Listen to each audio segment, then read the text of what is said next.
பீகார் மாநில சட்டமன்ற தேர்தலில் பாரதிய ஜனதா கட்சியின்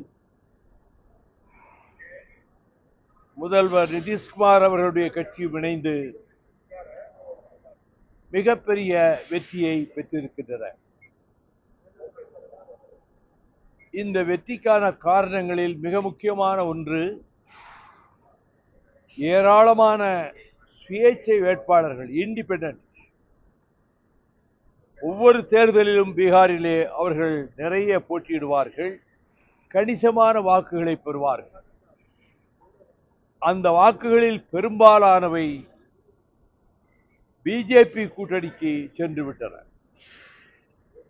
அதனால்தான் இப்படிப்பட்ட அபரிமிதமான வெற்றியும்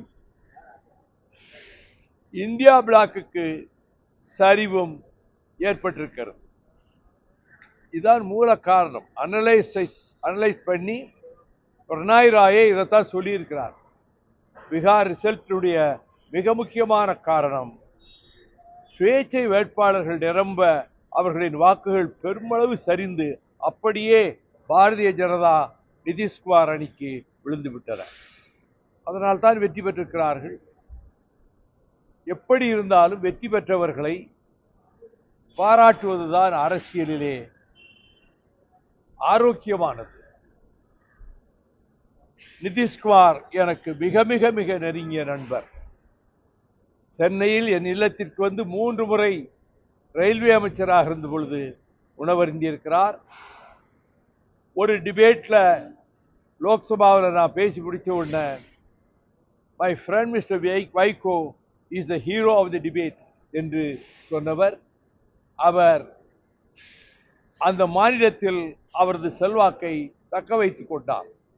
ஆனால் இதுவே இனி இந்தியாவில் எல்லா இடங்களிலும் பிரதிபலிக்கும் என்று எதிர்பார்க்க முடியாது.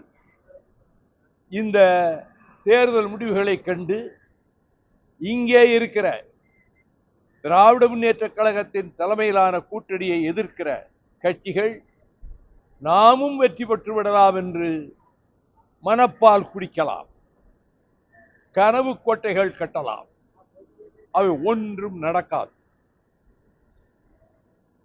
தமிழகத்தில் திராவிட மாடல் நல்லாட்சி நடத்தி வருகிற என் ஆருயிர் சகோதரர் மாண்புமிகு தளபதி ஸ்டாலின் தலைமையிலான கூட்டணிதான் மிகப்பெரிய வெற்றியை பெறும். தனி மெஜாரிட்டி டிஎம்கேக்கு கிடைக்கும்.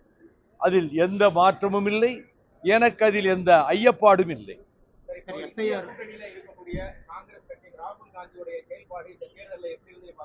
ராகுல் காந்தி தன்னால் சக்திக்கு மீறி மக்களை சந்தித்தார். அவர் கடமையை செய்தார். அவர் இதற்கெல்லாம் சோர்ந்து போகிறவர் அல்ல, இன்னும் வேகமாக செயல்படுவார். தமிழகத்தில் SIR is the greatest fraud committed on the people by the election commission. மிகப்பெரிய மோசடி.